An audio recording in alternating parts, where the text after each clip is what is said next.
أعوذ بالله من الشيطان الرجيم بسم الله الرحمن الرحيم إنما المؤمنون إخوة فأصلحوا بين أخويكم واتقوا الله لعلكم ترحمون يا أيها الذين آمنوا لا يسخر قوم من قوم عسى أن يكونوا خيرا منهم ولا نساء من نساء عسى أن يكن خيرا منهن ولا تلمزوا أنفسكم ولا تنابزوا بالألقاب بئس الإثم الفسوق بعد الإيمان ومن لم يتب فأولئك هم الظالمون صدق الله مولانا العظيم رب اشرح لي صدري ويسر لي أمري واحلل عقدة من لسانی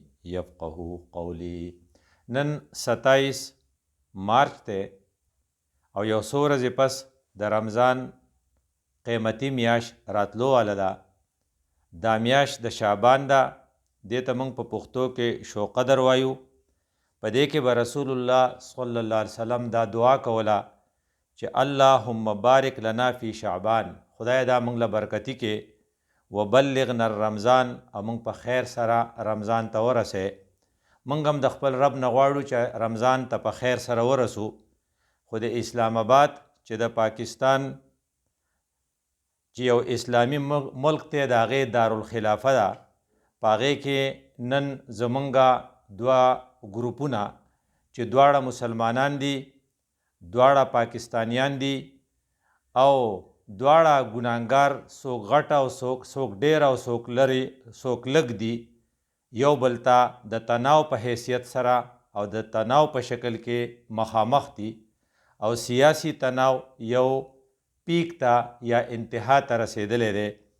په هغې کې د رمضان دا رحمتونه، د رمضان محبتونه، د رمضان ضمانتونه، د رمضان الفتونه او د رمضان نور یا رڼاګانې ډېرې په خطره کې دي.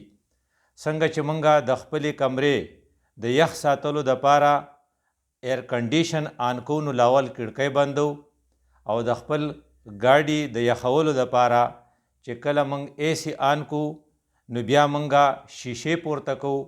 که زموږ شیشه پورته نه وي نو زموږ ګاډی نه یخیږي. همدغه رنګې که موږ د رمضان د ټنډک نه او د ایر کنډیشن نه خوند اغستل غواړو نو موږ له به کړکۍ بندول غواړي. هغه کړکۍ چې هغه د رمضان خونکي متاثره کوي او موږ یې بنده نه کړو، موږ به د رمضان د دغې یخوالي نه، رحمت نه محرومه شو او د موجوده سیاسي تناو نتیجه داسې ښکاري چې نعوذ بالله موږ د رمضان د دغې رحمت نه محرومه کېدو والی یو. ځکه چې په دې کې به په یو بل پورې ټوکې وی نه کوئ. صورت حجرات وی لا یسخر قوم من قوم، په یو بل پورې به ټوکې نه کوئ او موږ به دا دواړه ګروپونه د یو بل مذاق وړاوو. او بیا یې موږ ته ویلي وو چې تاسو یو بل له به نه نارینه په یو بل پورې ټوکې کوئ او نه زنانه به په یو بل پورې ټوکې کوئ. ته ویلی شي چې موږ شیخ رشید ته اجازت نشته چې هغه په نواز یا په شهباز پورې ټوکې وکړي، ځکه دا دواړه نارینه دي. نه نواز او شهباز ته اجازت شته چې هغه په شیخ رشید پورې ټوکې وکړي. او همدغه رنګې ویلي ولا نساء من نساء، ښځې به په ښځو پورې ټوکې نه کوئ. نو عاشق اعوان ته اجازت نشته چې په مریم نواز پورې ټوکې وکړي، او مریم نواز ته اجازت نشته چې په عاشق نواز پورې په عاشق اعوان پورې ټوکې وکړي. او دی به کوي ځکه چې د دې تاریخ دا دی او د سیاسي تناو تقاضا دا ده چې دا وکړي.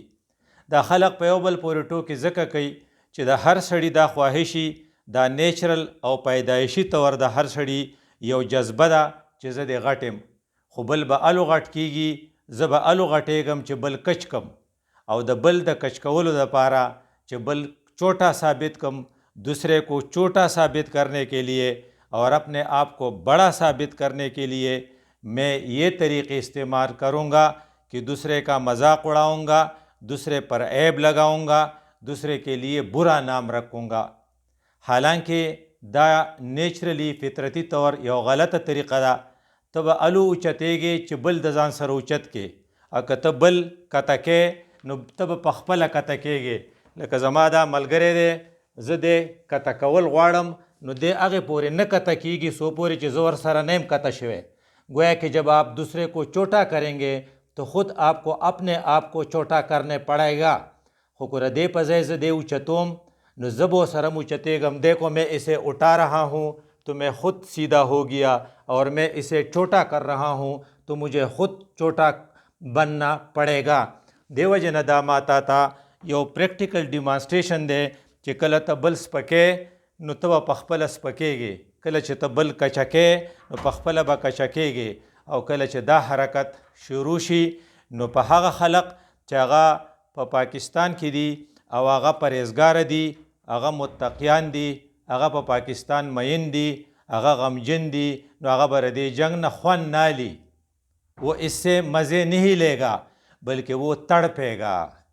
د متقی او د نیک سړي نښه دا ده چې کله دوه ډلې په جنګي او هغه د یو بل سره په دې حالت کې چې د رمضان ټنډک چې دی د هغې نه ټول قوم محرومه کوي نو وہ لذت نہیں لے گا، وہ تڑپے گا. او د صورت حجرات آیات نمبر 10 ورته وایي چې تاسو داسې وکئ چې دا رونه دي، انما المؤمنون اخوة، دا خو رونه دي که نه. نو د دې الفاظو نه پته لګي چې خوني رشتې نه دیني رشته کمه نه ده، دیني رشته د خوني رشتې نه کمه نه ده. نو چې څنګه ته د خوني رشتې خیال ساتې داسې به د دیني رشتې خیال ساتې. نو دیني رشته د خلقو په منځ کې ده، دا مسلمانان دي، څوک لږ ګناهګار دي، څوک به ډېر ګناهګاري، خو د دې په منځ کې دا رونه دي. نو فاصلحوا بین اخویکم. نو متقیانو ته، په پاکستان مینو خلقو ته، د پاکستان د مستقبل دپاره غمجنو خلقو ته دا وینا ده چې تاسو ولله روغه وکئ.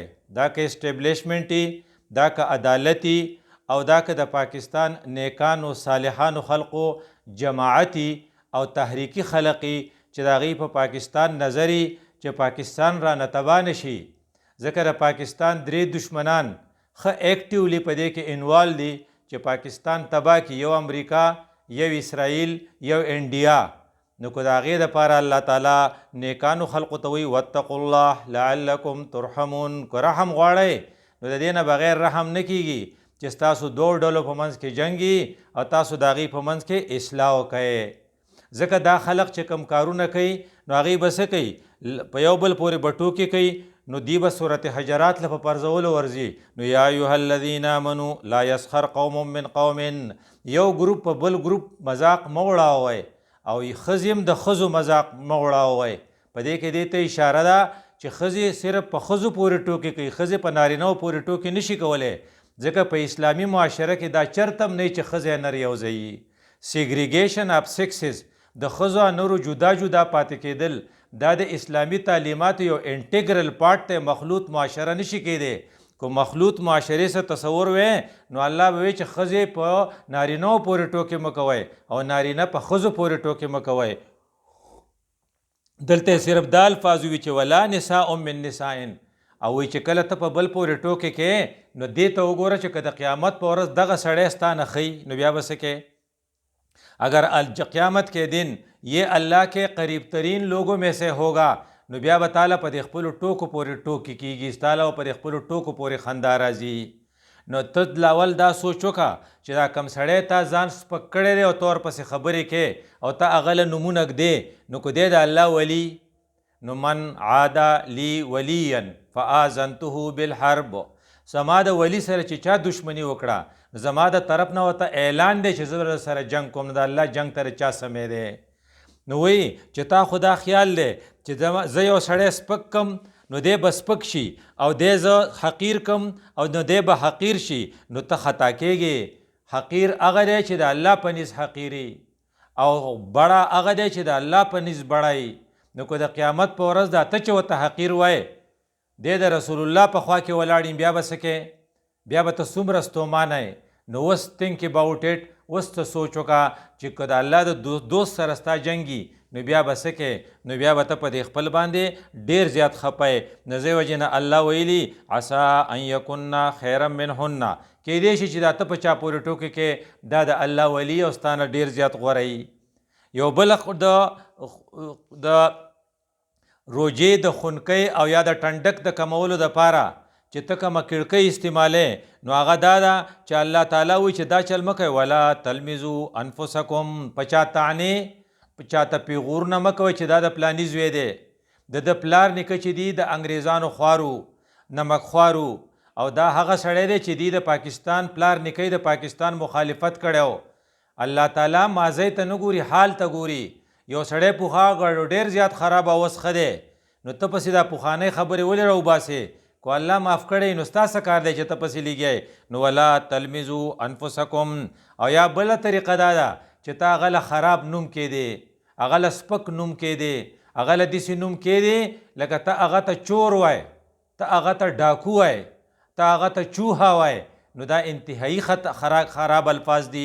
د دې اجازت تعالی سوره حجرات نه درکوي. نو فرمایي ولا تنابزو بالالقاب، خلقو ته چور یا یهودي او امریکن ایجنټ سو پورې چې ستا سره ثبوت نه وي، که ثبوت نو د ثبوت خپل فرم دی نو هغې فورم ته لاړ شه او په هغې فورم باندې ثابته که، که ثابته شوه نو ټیک ته، که نورې الله ته پرېږده.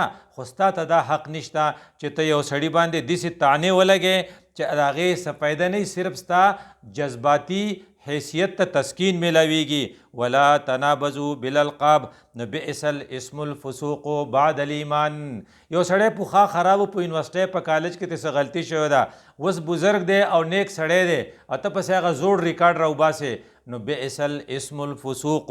هغه وایي که نه بئس اسم الذي یذکر الاسم بعد دخولهم فی الایمان. یو سړی پوخا خراب اوس ښه دی نو ته په یونیورسټۍ کې رده دا سکینډلز وو، نو هغه اوس نشته که نه، نو الله به ورته معاف کړي، خو ته ترې نه قلاریږې. نو الله او صورت حجرات د دې خلاف کوي چې داسې چرته مه کوئ. نو دا زما ستا ذمواري ده چې د رمضان د ټنډک ته ختمېدو دپاره چې کومې کړکۍ مونږ کولاو پرېښې دي نو یو په هغې کې په یو بل پورې ټوکې کول دي، بل په هغې کې په بل پسې طعنې او پیغورونه رایستل دي، بل په هغې کې بل نور خپلو ملګرو له خراب نومونه کېښودل دي، بل په هغې کې د یو سړي د ماضی ریکارډ پیش کول دي، او بل په هغې کې کنزل کول دي. ځکه موجوده معاشره کې او په موجوده نظام کې یو خبره کومه ترقي چې شوې ده هغه دا ده چې خلق کنزل کولو ته ګناه نه وي، دې ته ان سوشل نه وي، بلکې دا تهذیب یو حصه شوه. او په سوشل میډیا چې کوم کنزل کیږي نو الله رسول وایي سباب المسلم فسق وقتاله کفر. مسلمان سره جنگ خو کفر دی، خو مسلمان ته کنزل کول ته پې فاسق کیږي. نو کله چې ته نیکټ کنزل کې نو ستا د روجې هغه ټنډک ختم شو او ستا د روجې هغه رحمتونه او محبتونه چې دا د محبتونو میاشت وه هغه ستا د لاسه خرابه شوه. او بیا وایې چې ته کنزل کې نو وایي زه ځکه کنزل کوم چې هغه چې ماته کوي. نو د الله رسول تعالی دغه علاج هم ښیي. بخاري او مسلم تا ته وایي یو طرف ته قرآن دی، په قرآن نه پس دویم نمبر قیمتي کتاب چې دی هغه بخاري دی. او بخاري وایي چې ته به څه چل کې چې کم سړي روژه نیسولي نو روژه به روژهدار به څه کوي فلا یرفس، هغه له پکار دی چې فحش خبرې نه کوي. نو په کم میټینګ کې چې جینکۍ او هلکان یو ځای او په کم میټینګ کې چې هلته کې د جینکو په سر باندې لوپټه نه وي ته پوه شه چې دا د فحاشۍ یو مجلس دی.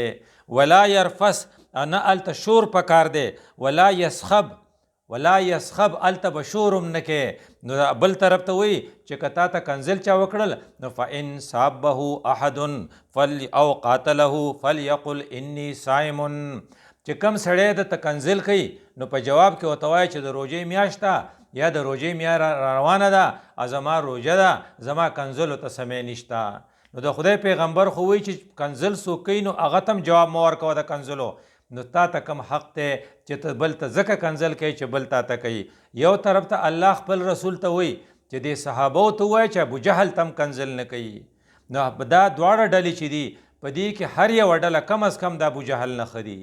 نو چې ابوجهل ته د کنزلو اجازت نشته نو چې ما تا ته کوم اجازت دی چې خپل مخالف ته کنزل وکړو. دیو جن الله په خپل کلام کې ویلو چې ولا تسبوا، تاسو دې کافرو تم کنزل مکوئ. ولې؟ فیسب الله بغیر علم، هغوی به په ناپوهۍ کې بیا الله ته کنزلو کې انتې ذموار یې. دا پښتو کې چې خلق وایي چې زماغه خرابه مور مه کنزه نو ستا هغه ښه به نه کنزم. نو دې وجې نه زما ستا دپاره چې کم از کم موږ خپلې کړکۍ بندول غواړو نو د رمضان میاشت را روانه ده. د رمضان میاشت د محبتونو میاشت ده، د رحمتونو میاشت ده، خو د رحمت او د محبت ټنډک به الو مخصوصو چې موږ دا ګناهونو والا کړکۍ بندې کړو. ځکه رسول الله صلی الله علیه وسلم کلیر کټ ویلي چې څوک دا نشي کولی من لم یدع قول الزور والعمل به، چې څوک دا کړکۍ نشي بندولی نو فلیس لله حاجة ان یدع طعامه وشرابه، د الله دې ته هېڅ کنډو نشته چې دی سر نه ماښام پورې وږی او تږی یو بنس کې ډوډۍ نه خوري. هغه کم کارونه چې نه کول غواړي خو ته اسین کې نو د دې تا ته څه فایده نه میلاویږي.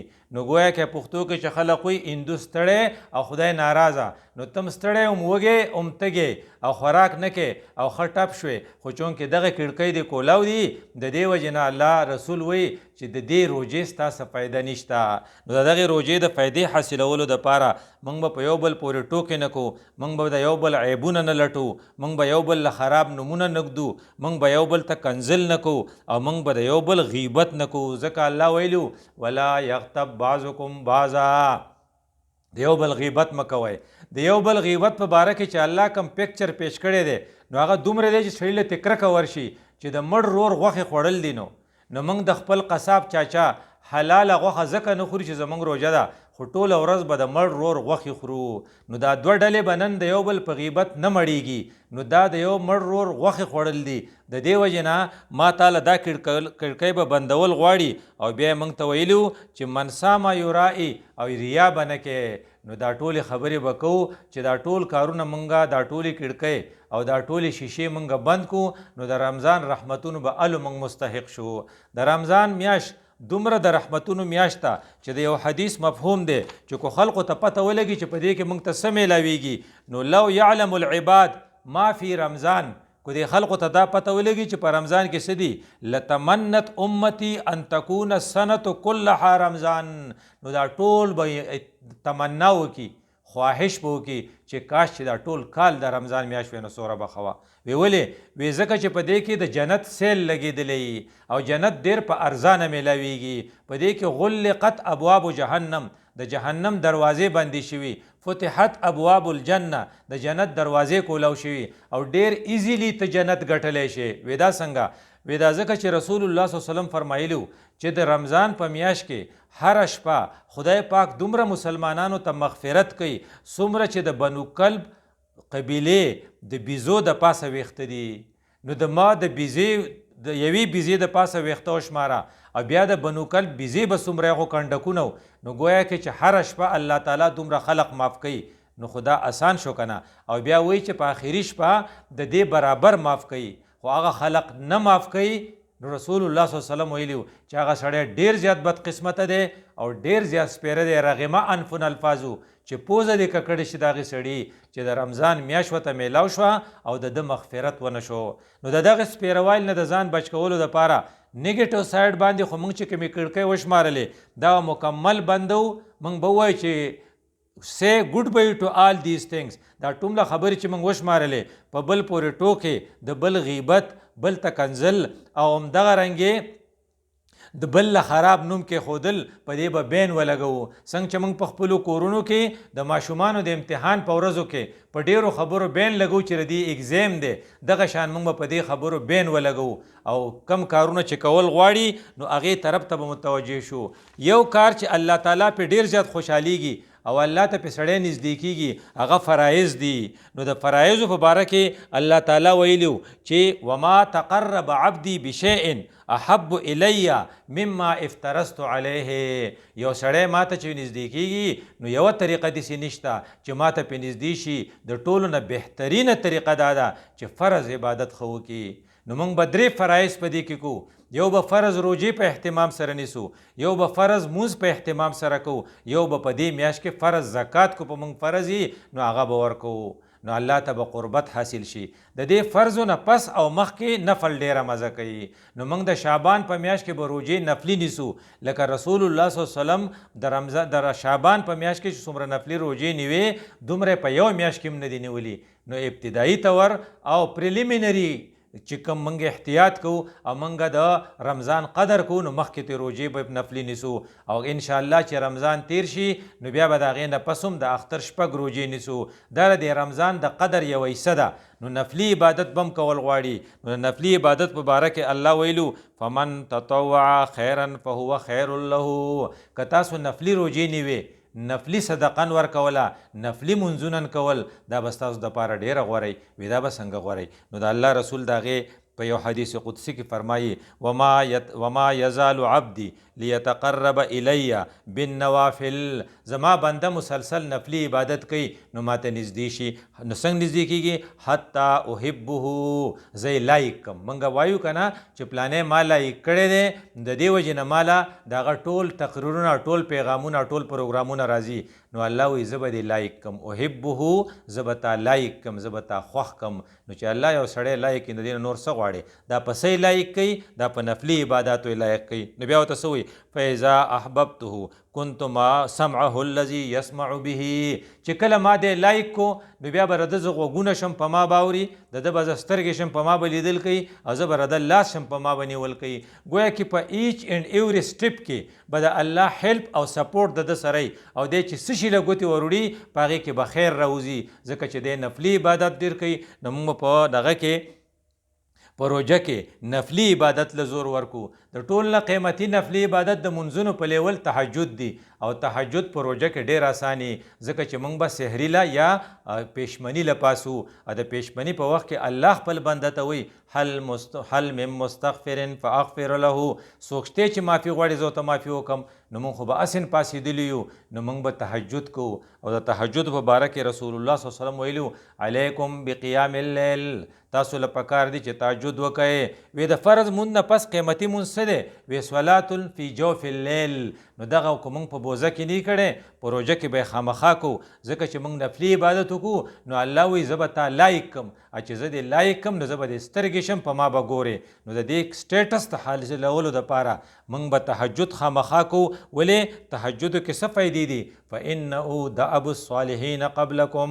صالحان چې پخوا څومره خلق تیر شوي هغې تهجد کړي نو موږ به وکړو. وقربة لکم الی ربکم. په دې به رب ته ډېر زیات نږدې شئ. فانی قریب. الله وایي زه خو نږدې یم ته راته هم را نږدې شه. نو بیا چې ته دعا غواړې نو بس ما به چې تا به ویلې ما به قبوله کړي. او بل ومغفرة للسیئات. تاسو کو مخکې څه غلطۍ کړي په تهجد او برکت پرې ته زه معاف کم. او منحات عن الاثم. په فیوچر کې به تاسو له دا یو صلاحیت درکم چې تاسو به بیا ګناهونه نه کوئ. نو یو موږ ته فرض عبادت دی یو نفلي عبادت. د دې نه علاوه په دې روژه کې چې موږ به ډېر زیات خیال ساتو نو هغه قرآن به وایو ځکه چې د روژې کم ډیفینیشن الله موږ ته کړی شهر رمضان الذي انزل فیه القرآن هدى للناس. قرآن په دې کې نازل شو خو قرآن څه دی؟ ګایډلاین دی. دا یوازې د ثوابونو میاشت نه ده دا به د هدایت میاشت ګرځو. نو د هدایت میاشت د ګرځولو دپاره یو د قرآن تلاوت یو د قرآن ترجمه یو د قرآن ترتیل او یا د قرآن تجوید دا به کوو. موږ به د شپې اوږدې تراویح کوو او د ورځې به د تفسیر مجلس چېرته ګورو چې څوک د تفسیر د قرآن تفسیر کوي هغه له به ځو او د هغه نه به قرآن په صحیح معنو کې زده کوو ځکه چې دا د قرآن میاشت ده. نو چې د قرآن میاشت ده نو زموږ سره یو طرف ته فرض عبادت بل طرف ته نفلونو له زور. په نفلونو کې افطاري خلقو له روژه ماتې وړل دا یو نفلي عبادت دی. او بل طرف ته د په سحري کې تهجد کول او بل طرف ته د خلقو سره د خیر ښېګړې کارونه کول ځکه چې الله چې دی په خپل مخلوق ډېر خفه کېږي. الخلق عیال الله دا د الله کومبه ده. نو فمن چا چې د الله د عیال سره ښه وکړو نو الله تعالی د هغه نه ډېر خوشحالېږي. په احب الاعمال الی الله الله ته ډېر زیات خوږ عمل دی. نو د دې وجې نه موږ به د الله د مخلوق سره ښه کوو او د هغې یو صورت دی انفاق چې موږ به خپلې پیسې لګو. نو خلقو باندې افطاري کول او موږ به فطرانه ورکو او د فطرانې نه علاوه د خلقو سره د ښېګړې دپاره به خپل جیب ته لاس کوو. نو ګویا کې زموږ یو څو ډیوټۍ دي. یو به موږ فرض عمل کوو دا پازیټیو دي. یو به نفلي عباداتو له زور ورکو، یو به د قرآن سره خپل ربط ساتو، یو به د خدای د مخلوق خدمت کو، او یو به قرآن په صحیح معنو کې زده کولو کوشش کو. که چېرته د تفسیر اجلاس نو خپل وخت به نه ضایع کو، په هغې کې به شمولیت کو. اقول قولی هذا استغفر الله لي ولکم ولسائر المسلمین.